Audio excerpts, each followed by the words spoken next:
Today we're going to be going over Rich Dad, Poor Dad by Robert Kiyosaki. This is going to be video 1 on a series that dives into each chapter of this book, and I'm going to break down all the biggest takeaways and aha moments that I've had.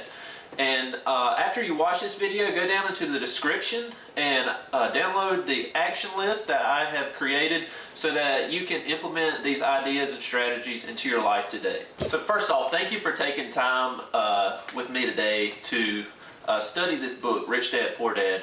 So chapter 1 starts off with little Robert Kiyosaki, if you will.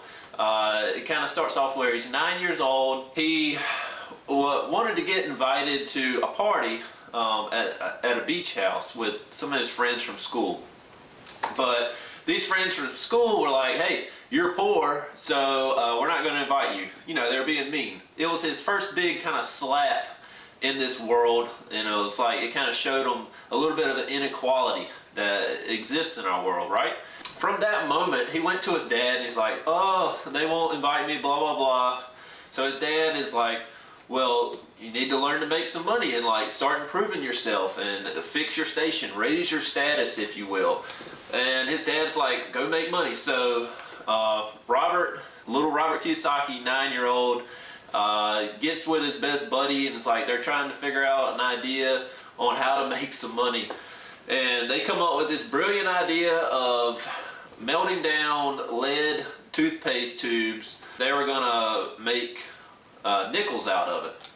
So they were gonna do counterfeit money, and his dad catches them while they're doing it. It's like, look, this was very ingenious, and this was like I see what you guys are trying to do here. But this is illegal, so you can't do this.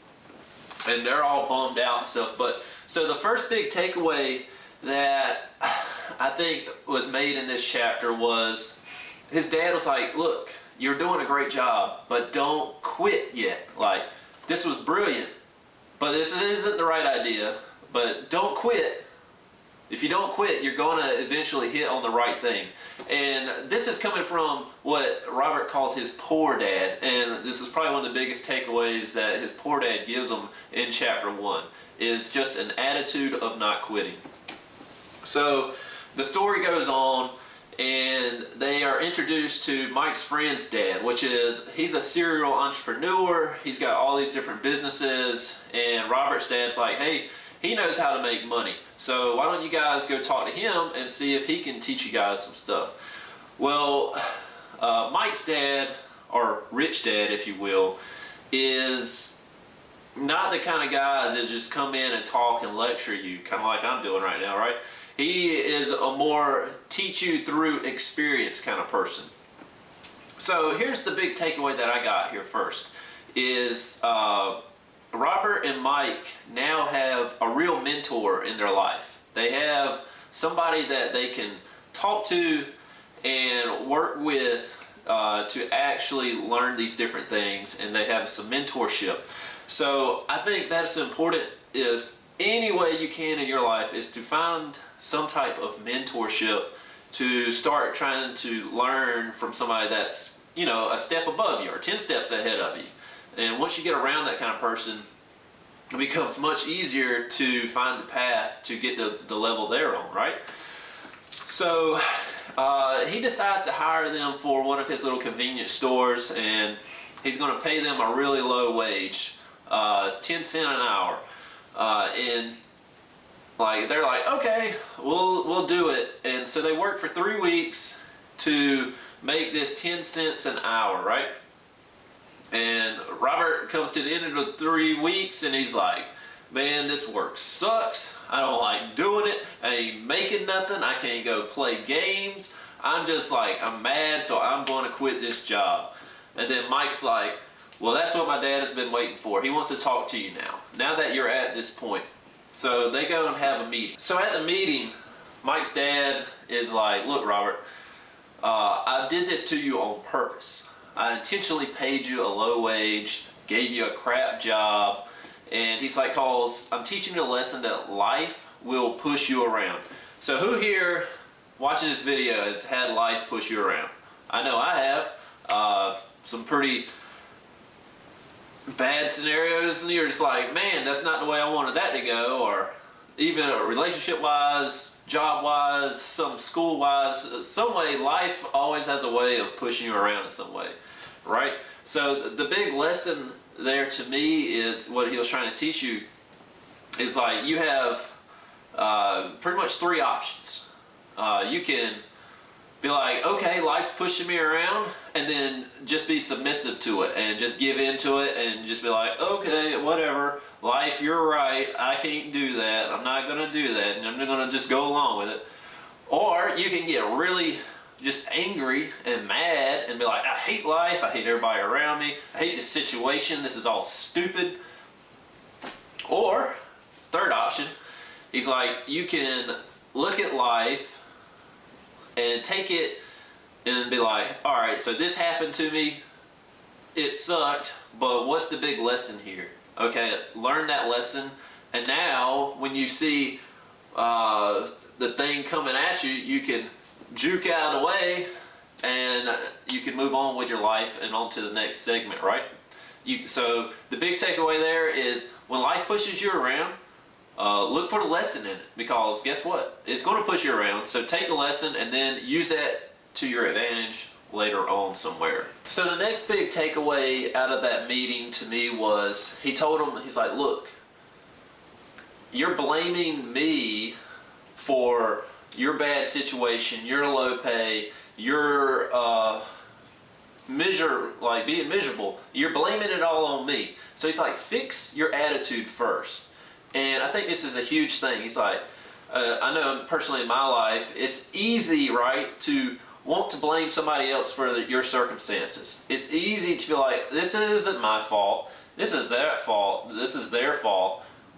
He's like, stop that. He's like, take ownership of your life. Some Jocko Willing, right? Take ownership. So once you own the situation and you own that it's your thing, you have fixed your attitude. The next thing is being frustrated and a little angry is okay, because he said you take anger, but you add love to anger and you get passion. So once you have passion, now you have the energy and drive to what Napoleon Hill and Robert Kiyosaki says, now you have a burning desire. And out of all these motivational books or self-help books, they say you need to form a burning desire. So burning desire comes from frustration or anger with love equals passion or a burning desire. The story goes on, he offers to work with him, but now no pay. I will teach you the way, he says, but you're not going to get paid. So there's a big takeaway right there. It's like you got to be open enough to an opportunity to not get paid, no compensation, but you might learn something extremely valuable. You have to be open to those kinds of opportunities. Not seeing the short-term gain, but the long-term gain. Like that's the one that you got to be able to be like, I'm okay with this. I'm going to win on the long game, and I might eat up some of my Saturdays and my time right now in the short. So 3 weeks go by, and Robert and Mike's like, we still ain't learned no lessons on how to use money, how to make money work for us like the rich. So now Mike's dad comes to him and it's like, look, let's go for a talk. So people work from fear a lot of times when they get a job, or they do a lot of things in their life out of fear, or they might not do things in their life because they're afraid. Who here has been afraid to not jump onto an opportunity or to take that risk because you're a little fearful about how it might turn out? So this is what he's talking about here. He's saying most people go and get a job, they get a career, they go to school and it's over and they stop learning, they have their secure job because they're too afraid to move on with themselves. But he says the biggest thing they learn here is because fear, it will drive you to go get a job, to get that security that we all desire, right? But once you have that security, now this is where greed starts to come in. You're like, oh, I have some money in my pocket now. Now I can go out and buy this cool looking globe. I can buy a new chair for my house. I can buy a new car. I can go out to dinner. But what is that doing, right? It's taking the money that you went out and used your time to earn. Now you're just spending it, and now you got to go back to the job that you probably don't really like, and it starts this process. That's the pitfall, or what he calls the rat race, is now that you have a job, you make money, you spend the money, you got to go back to the job, and to make more money, to keep spending money on stuff that you won't or don't need, or buying toys, and it's just it's a cycle. He's saying, so watch out for that cycle, right? He's saying instead, watch out for the emotion that comes with that. Use your emotions to think and not think with your emotions. So use your emotions to think, but don't think with your emotions. Or what he's saying is, don't let your emotions drive you, right? Don't act knee-jerk reactions because you're scared or because something's going on. You're like, oh, I got this bill due, and I'm freaking out, and I gotta go get this job, I gotta go do this thing right now, instead of stepping back and like, all right, what can I actually do? What will serve me in the long process of this game? So control your emotions, think rationally, be intelligent. Because I can tell you, I can promise you, throughout my life I've seen it. Every time an individual becomes emotional, rational thought and intelligent thought is just thrown out the window. It's gone. No more. It doesn't exist anymore. So he's really stressing this point. He goes on for like 3 pages. He's like, control your emotions here. And then he wanted to touch on how the rich can also operate from fear. Is they get this big pile of money and now they don't want to let that money go. So this is where greed comes in. You pile it up, and it's a human factor. We don't want a decrease in status. We don't want our friends to see us go down. Like that just hurts us as humans. He said, education is great. Go to college, that's fine. Do what you want to. Learn a skill. That's something I've been working on, is like get really good at a specific skill, right? Because now you can take that skill and leverage it into these new opportunities that are coming up. He said, education is great, but don't stop learning. He says, you got to fight ignorance in your life. And the only way to fight ignorance is through education and knowledge. Becoming educated and knowledgeable is a lifelong journey. You don't go to school for 4 years and boop, that's it. You're done learning, that's it. You just live your life, go to your job. That's not a good way to go about it. He's saying, continually be learning and seeking knowledge. Who knew life was going to be difficult when you had to keep working, right? The next thing he stresses is the moment you see an opportunity, you'll see them for the rest of your life. And I absolutely agree with this. Now that I have learned anything about business and I've learned a little bit of like a sales game and all this kind of stuff, it's all the same thing.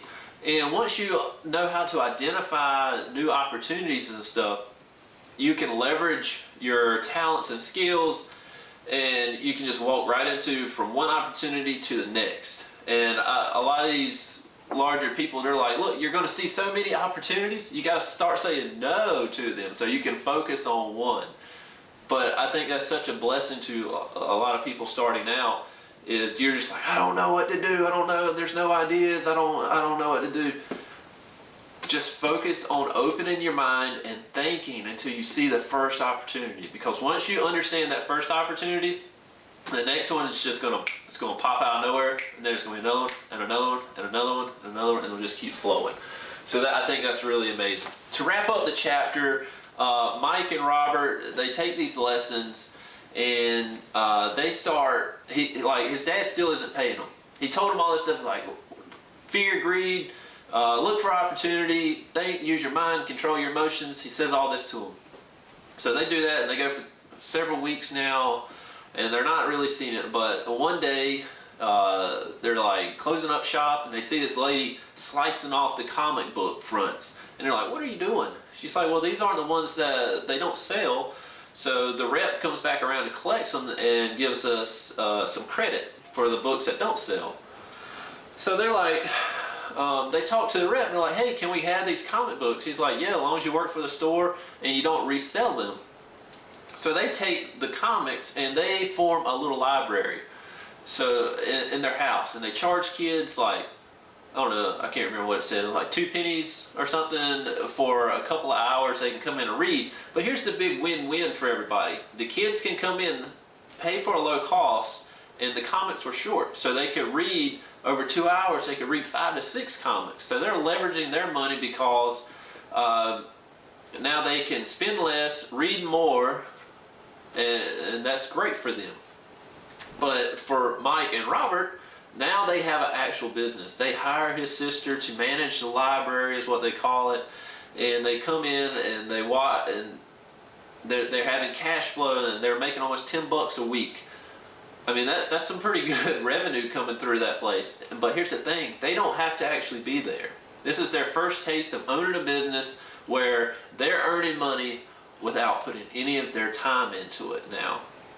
So that's their big aha. Okay, so let's wrap up chapter 1. First off, take your anger and resentment from life pushing you around and figure out how to pour that onto something that you love and create a passion out of it, or a burning desire. And then take that burning desire and work it into upping your skill level, learning a new skill, or take that energy. So now you can take that lesson from life pushing around and using it to your advantage. Okay, so don't sell yourself out and give into fear of the looming deadline that's coming up. I get it, everybody's got to pay their bills somehow, but don't let the opportunity of an easy job keep you from an opportunity that you could use later and would work for you in the long run. Use your emotions to think, and don't let your emotions think for you, right? Everybody understand that? We're going to take the emotion and be like, why am I thinking this way? How do I need to think? But I'm not going to react and think just because I'm angry. I'm not going to make snap decisions. I'm going to stop and logically think about it. Now, be training yourself and looking for opportunities, looking for ideas. Like, they're all around us. And once you find one, you're just going to keep finding them. Here's the biggest takeaway, right? What did Robert and Mike do once they came up with they saw the comics? They went and started the library. They acted on the opportunity. So that's what I want you to do. Act on whatever new idea that's come to you. And so download the action list down in the description, and I want you to take these principles and start implementing them into your life today. And I hope you enjoyed it. Video 2 is going to be coming out soon. Have a great day, guys.